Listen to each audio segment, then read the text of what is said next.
नमस्कार मित्रांनो, माझ्या एम के मॅथ्समॅन चॅनलवर तुमचं स्वागत. आज मी घेऊन आलेले आहे पोलीस भरतीच्या एक्झाममधील अंकगणिताचे अतिसंभाव्य प्रश्न. चॅनलवर नवीन आणि पहिल्यांदाच असाल तर सबस्क्राईब करायला विसरू नका, कारण आपण आपल्या चॅनलवर पोलीस भरतीसाठी महत्त्वाचे प्रश्न आणि छोट्या ट्रिक्स देत असतो. चला तर मग सुरुवात करूया. क्रमांक 1. ए हा एक काम 10 दिवसात पूर्ण करतो, बी तेच काम 15 दिवसात पूर्ण करतो. जर ते दोघे आळीपाळीने काम करतील आणि कामाची सुरुवात ए करेल, तर ते काम किती दिवसात संपेल? आता हा काय प्रश्न कशा टाईपचा आहे? आळीपाळीने काम करतील म्हणजेच काय? अल्टरनेटिव्हली काम करतील. आता समजा हे एक काम आहे, तर ए जर 1 तास पहिला तो काम करेल, बी पुढचा तास बी करेल. पुन्हा ए करेल 1 तास काम, पुन्हा बी करेल 1 तास काम. तर तर ते काम किती दिवसात संपेल असं त्याने विचारलंय. एचे 1 दिवसाचे काम काय होईल इथं? दिवसाचे काम. एचे 1 दिवसाचे काम 1/10. आता बीचे 1 दिवसाचे काम काय होईल? 1/15. आता 2 तासाचे काम 2 दिवसाचे काम काय होईल? 1/10 प्लस 1/15. 15 प्लस 10 डिवायडेड बाय तिरकस गुणाकार केला आहे 150 म्हणजे किती होईल? 25 भागिले 150 म्हणजेच 1/6 एवढं ए आणि बी 2 दिवसाचे काम होईल. ए आणि बीचे 1/6. आता 2 दिवसाचे काम 1/6 एवढं होईल त्या दोघांना, तर 1 एवढे काम किती दिवसात पूर्ण होईल? 2 × 1 डिवायडेड बाय 1/6 म्हणजेच काय होईल? 2 × 6 12 दिवसात काय होईल? ते काम संपेल. पर्याय क्रमांक बी आपलं उत्तर असेल. क्रमांक दुसरा, 120 मीटर आणि 180 मीटर लांबीच्या 2 रेल्वे गाड्या अनुक्रमे 40 किलोमीटर प्रति तास आणि 50 किलोमीटर प्रति तास वेगाने विरुद्ध दिशेने एकमेकांकडे येत आहेत, तर त्या एकमेकांना किती वेळात ओलांडतील? तर 120 मीटर आणि 180 मीटर लांबीच्या 2 ट्रेन आहेत. 120 मीटर आणि 180 मीटर. उत्तर आपलं आहे सेकंदमध्ये. तर आपल्याला काय करून घ्यावे लागेल? आता ही 40 किलोमीटर प्रति तास वेगाने जाते आणि ही रेल्वे जी आहे ही 50 किलोमीटर प्रति तास वेगाने जाते. तर आपल्याला याचं मीटर पर सेकंदमध्ये हा वेग यांचा करून घ्यावा लागेल. तर प्रथम रिलेटिव्ह स्पीड कसा काढतोय आपण? ज्यावेळी विरुद्ध दिशेने जात आहेत, म्हणजे ही रेल्वे या दिशेने चालली आणि दुसरी रेल्वे या दिशेने चालली आणि त्या इथे कुठेतरी भेटतील, तर त्या दोन्हीने किती डिस्टन्स कव्हर केलेलं असणार आहे? पहिल्या रेल्वेनं एवढं कव्हर केलेलं असणार आहे आणि दुसऱ्या रेल्वेनं एवढं डिस्टन्स कव्हर केलेलं असणार आहे इतकं. म्हणजेच डिस्टन्स किती कव्हर केलेलं असणार आहे? 120 प्लस 180. अंतर बरोबर 120 प्लस 180. आता रिलेटिव्ह स्पीड कसा काढतोय आपण? एकमेकांच्या विरुद्ध दिशेने असताना रिलेटिव्ह स्पीड कसा काढतोय? वेग बरोबर ॲडिशन करतोय जेव्हा विरुद्ध दिशेने असतात त्यावेळी. 40 प्लस 50 किती झालं? 90 किलोमीटर पर हॉवर झालं. आता आपल्याला या 90 किलोमीटर पर हॉवरचं काय करायचं आहे? मीटर पर सेकंदमध्ये करताना आपण 5/18 मल्टिप्लाय करतो. कारण जेव्हा मोठ्याकडून छोट्याकडे येतो, किलोमीटर पर हॉवरचं मीटर पर सेकंदमध्ये कन्व्हर्जन करतो, म्हणजेच मोठ्याकडून छोट्याकडे येतो, त्यावेळी 5/18 मल्टिप्लाय करायचं. 18×5 90 म्हणजे 25 मीटर पर सेकंद काय आला? हा वेग आला. आणि रिलेटिव्ह अंतर आपल्याला किती मिळाले? हे 300 मीटर काय असणार आहे? अंतर असणार आहे. वेग असणार आहे 25 मीटर पर सेकंद. तर टाईम आपल्याला काढायचा आहे, किती वेळात एकमेकांना भेटतील. तर काय असणार आहे? वेळ बरोबर अंतर भागिले वेग. अंतर भागिले वेग. अंतर किती आहे? 300 आणि वेग किती आहे? 25. 12 सेकंद आपलं काय असेल? उत्तर असेल. पर्याय क्रमांक बी आपलं उत्तर असेल. प्रश्न क्रमांक 3. एका ठराविक रकमेवर 10% दराने 2 वर्षासाठी सरळ व्याज आणि चक्रवाढ व्याज यांतील फरक ₹50 आहे, तर ती मुद्दल किती? जेव्हा सरळ व्याज आणि चक्रवाढ व्याज यांतील फरक दिलेला असतो, त्यावेळी मुद्दल कशी काढायची? तर आपल्याकडे फॉर्म्युला काय आहे? CI minus SI. CI म्हणजेच काय कंपाऊंड इंटरेस्ट म्हणजे चक्रवाढ व्याज वजा सरळ व्याज यातील फरकचा फॉर्म्युला 2 वर्षासाठीचा काय आहे? PR डिवायडेड बाय 100चा स्क्वेअर. आता P किती आहे आपल्याला काढायला सांगितलं आहे, म्हणजे मुद्दल म्हणजेच काय ही P काढायला सांगितलं आहे आपल्याला. तर CI मायनस SI किती दिलेला आहे? ₹50. R किती आहे आपल्याकडं? 10 डिवायडेड बाय 100 म्हणजेच किती होईल? 50 गुणिले 10चा स्क्वेअर काय होईल? इथं लिहूया आपण हे 1 डिवायडेड बाय 100 होईल. आता P काय येईल आपलं? 50 इंटू 100 म्हणजेच 5000 आपलं उत्तर येईल. ऑप्शन क्रमांक बी आपलं उत्तर असेल. आता CI मायनस SI हा 2 वर्षासाठीचा फॉर्म्युला आहे. 2 वर्षासाठी दिलेला असेल तर 3 वर्षासाठी CI मायनस SIचा डिफरन्सचा फॉर्म्युला काय असेल? PR² 300 plus R divided by 100चा क्यूब. किंवा तुम्ही सिंपल वे कसं लक्षात ठेवू शकताय?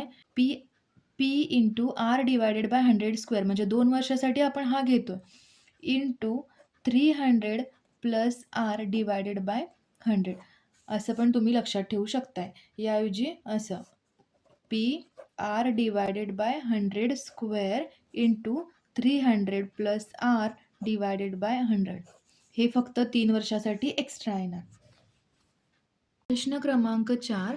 एक टाकी अ नळाने 12 तासात भरते तर ब नळाने ती 20 तासात रिकामी होते. जर दोन्ही नळ एकाच वेळी सुरू केले तर ती टाकी भरण्यास किती वेळ लागेल? आता अ नळाने किती 12 तासात भरते आणि ब नळाने किती 20 तासात भरते. तर सिंपल फॉर्म्युला आहे 12 इंटू 20 मायनस 12 करायचं. आपला आन्सर आपल्याला मिळून जाईल. 12 दोन्ही 24 आणि हे 8. 30 तासात काय होईल ती टाकी काय जर दोन्ही नळ एकाच वेळी सुरू केले तर ती टाकी भरण्यास 30 तास लागेल. इथं आपण प्रश्न क्रमांक 5. 10 कामगाराच्या पगाराची सरासरी 7,000 रुपये आहे. मॅनेजरचा पगार त्यात मिळवल्यास सरासरी 800 रुपयांनी वाढते तर मॅनेजरचा पगार किती? आता सिंपल फॉर्म्युला आहे आपल्याकडे. ज्यावेळी ॲव्हरेजमधील महत्त्वाचं एक्झाम्पल आहे आणि सोप्या पद्धतीने कसं सोडवायचं ते आता मी तुम्हाला इथे सांगते. तर ओल्ड ॲव्हरेज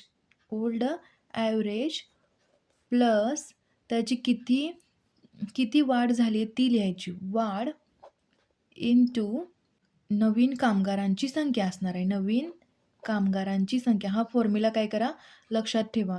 कामगारांची संख्या हा एक प्रश्न तर एक्झाममध्ये अशा प्रकारचा असतोच. तर ओल्ड ॲव्हरेज आपलं काय आहे? ओल्ड ॲव्हरेज किती आहे? 10 कामगाराच्या पगाराची सरासरी 7,000 आहे. आणि वाढ कितीने झाली आहे? मॅनेजरचा पगार सरासरी 800 रुपयांनी वाढते म्हणजे वाढ किती आहे? 800. आणि नवीन कामगारांची संख्या कशी होणार आहे? 10 कामगार असणार आहेत. मॅनेजर एक आपण मिळवला त्यावेळी 11 कामगार होणार. तर आता मॅनेजरचा पगार किती होणार आहे? मॅनेजरचा पगार होईल 15,800. पर्याय क्रमांक ए आपलं उत्तर असेल. प्रश्न क्रमांक 6. एक काम 10 दिवसात करतो, ब तेच काम 15 दिवसात करतो. दोघांनी मिळून 5 दिवस काम केले आणि त्यानंतर काम सोडून गेला तर उरलेले काम ब किती दिवसात पूर्ण करेल? आता एक काम किती दिवसात करतोय? 10 दिवसात करतोय. ब तेच काम किती दिवसात करतोय? 15 दिवसात करतोय. तर दोघे मिळून ते काम किती दिवसात करतील? आपण कसं काढतोय? 1 + 10 1 + 15 किती येणार हे? तिरकस गुणाकार केला इथं. 15 + 10 25 आणि 10 गुणुले 15 होणार. तिरकस गुणाकार केल्यावरती. तर दोघे ते काम किती दिवसात पूर्ण करतील? 6 दिवसात पूर्ण करतील. आता दोघांनी मिळून 5 दिवस काम केले असं सांगितलंय. मग आता दोघांनी मिळून 6 दिवसात ते काम संपतील. तर दोघांनी 5 दिवसात हे किती असणार आहे? हे 1 दिवसाचं काम असणार आहे. 1 दिवसाचं काम असणार आहे. आता 5 दिवसाचे काम कसं घेणार आपण? 5 दिवसाचे काम 5 गुणुले हे 1/6 होईल. म्हणजे 5/6 एवढं काम काय असणार आहे? दोघांनी मिळून केलंय 5 दिवस. त्यानंतर हा काय केलाय? काम सोडून गेलाय आणि बनं काय केलंय? बने किती दिवसात ते काम पूर्ण केलंय असं विचार. आता शिल्लक काम किती असणार आहे? शिल्लक काम म्हणजे हे एक काम आहे. आता 5 दिवस काय केले? ए प्लस बीने 5 दिवस काय केले? 5/6 एवढं काम कंप्लीट केलंय. बरोबर? तर आता 1 - 5/6 किती असणार आहे?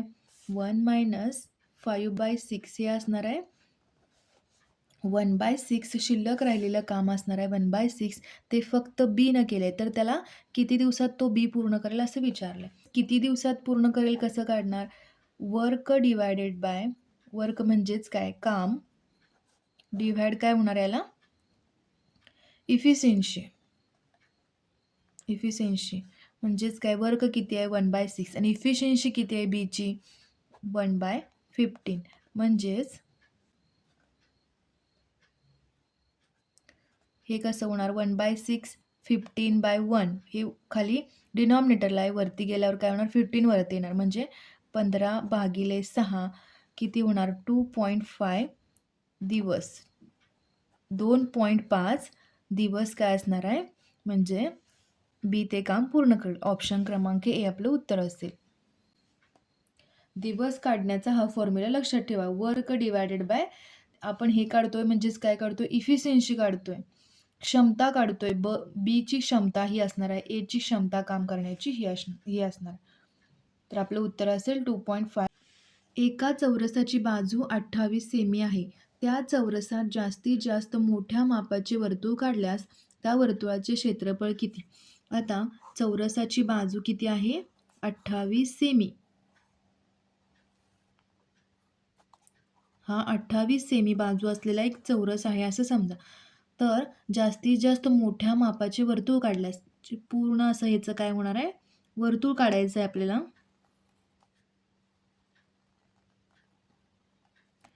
वर्तुळ काढल्यास त्या वर्तुळाचे क्षेत्रफळ किती? या वर्तुळाचं काय विचारले त्यांनी? क्षेत्रफळ विचारले. आता हे पूर्ण किती असणार आहे?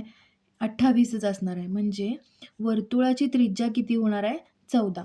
आपल्याला वर्तुळाचे क्षेत्रफळ काढण्यासाठी काय त्रिज्या लागते. आपल्याला वर्तुळाचं क्षेत्रफळ काढण्याचं फॉर्म्युला काय आहे? वर्तुळाचे क्षेत्रफळ बरोबर πr². आता पाय म्हणजे काय? 22/7. आर किती आले आपल्याला? 14.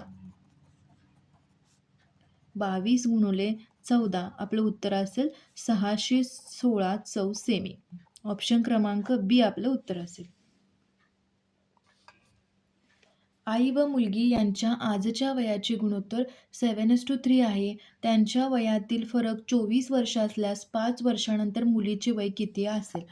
आता 7:3 आजचं वय दिलेलं आहे. 7 - 3 आपण करू. किती येणार? 4 वर्ष काय असणार आहे? त्यामधला फरक असणार आहे. म्हणजेच काय असणार आहे? 4x.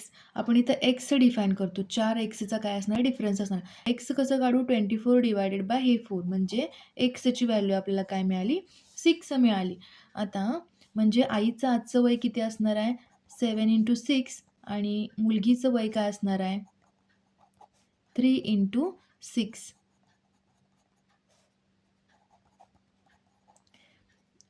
वर्षानंतर मुलीचे वय किती असेल विचारले. आता आजचे वय 18 आहे. 5 वर्षानंतर मुलीचे वय असेल 23. ऑप्शन क्रमांक बी आपलं उत्तर असेल. 9. एका रकमेचे दर साल दर शेकडा 2 वर्षाचे 10 दराने चक्रवाढ व्याज 420 रुपये होते. तर त्याच रकमेचे सरळ व्याज किती होईल? आता तुम्हाला एक ट्रिक्स सांगते मी. 2 वर्षाचे 10 दराने चक्रवाढ व्याज 2 वर्षाचे 10 दराने चक्रवाढ व्याज किती होतंय माहिती आहे? चक्रवाढ व्याज हे मुद्दल जी असणार आहे आपली त्याच्या 21% ते काय होतंय? वाढते. तर चक्रवाढ व्याज 21% वाढते. तर त्याच रकमेचे सरळ व्याज किती होईल? हा आपला फॉर्म्युला आहे. तुम्ही असं पण काढू शकता हे 10 + 10 + 10 × 10 डिवायडेड बाय 100. 2 वर्षाचे 10 दराने चक्रवाढ व्याज. आता हा कोणता फॉर्म्युला नाही, हा 10, 10, 20 आणि हे 21% काय झालं हे वाढ आहे याच्यामध्ये होते. चक्रवाढ व्याजाने मुद्दलची 21% वाढ होते. आता त्याच रकमेचे सरळ व्याज किती होईल? आता 21% म्हणजे आपण कसं लिहू शकतोय? 420 चक्रवाढ व्याज 420 होते. तर आता सरळ व्याज जर काढायचं असेल 2 वर्षाचं 10 दराने, त्यावेळी सरळ व्याज किती होईल? सरळ व्याज 2 वर्षाचे 10 दराने काय होणार आहे? 20% वाढणार आहे ते. म्हणजेच 20% बरोबर किती असं? तर 20 गुणुले 420 डिवायडेड बाय 21 काय होणार आहे ते? 400. म्हणजे सरळ व्याज किती होईल? 400. ऑप्शन क्रमांक ए. म्हणजेच काय 2 वर्षाचे 10 दराने सरळ व्याज किती होतं? 20% वाढतं. तर 2 वर्षाचे 10 दराने चक्रवाढ व्याज 21% वाढतं. हे फक्त आपण जर लक्षात ठेवलं तर आपल्याला सॉल्व्ह करता येईल पुढचं गणित काय आहे. आपण काय केलं इथं 21% म्हणजे 420. चक्रवाढ व्याज 21% वाढतो म्हणजे 420 21% म्हणजे तर 20% म्हणजे ती रक्कम आपल्याला काढायची आहे. तर हे आपण 400 उत्तर आपल्याला आलेलं आहे. ऑप्शन क्रमांक ए. क्रमांक 10. एक खुर्ची 640 रुपयाने विकल्यामुळे 20% तोटा झाला. जर आपल्याला 20% नफा मिळवायचा असेल तर ती खुर्ची किती रुपयाने विकावी लागेल? आता विक्री किंमत दिलेली आहे इथं. विक्री किंमत किती आहे? 640. आपल्याला तोटा झाला इथं. खरेदी किंमत इथं काढायची आपल्याला. खरेदी किंमत आपण कशी काढणार? जर विक्री किंमत दिली असेल आणि तोटा दिलाय. तोटा दिलेला आहे म्हणजेच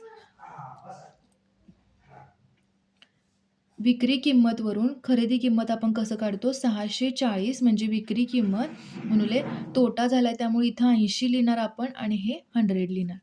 तर याचं उत्तर काय येईल? 800. जर नफा झाला असता तर काय लिहिलं असतं? 640 into 100 divided by that is 20%ने नफा झाला असता तर काय लिहिलं असतं? 120 लिहिलं असतं. इथं काय झालं आहे आपल्याला? तोटा झाला आहे म्हणून 80 लिहिलं आहे. आपल्याला खरेदी किंमत मिळाली.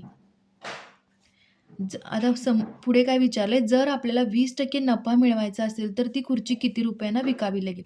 आता खरेदी किंमत आपल्याला मिळालेली आहे आणि आपल्याला 20% नफा मिळवायचा आहे याच्यावर. नफा पण त्यांनी दिलेला आहे 20%. तर विक्री किंमत विचारली. विक्री किंमत दिली. नफा हा नेहमी खरेदी किंमतीवर काढला जातोय. म्हणजेच खरेदी किंमत गुणिले आता 20% नफा मिळवायचा आहे म्हणून 120 डिवायडेड बाय 100. नफा हा नेहमी खरेदी किंमतीवर काढला जातो.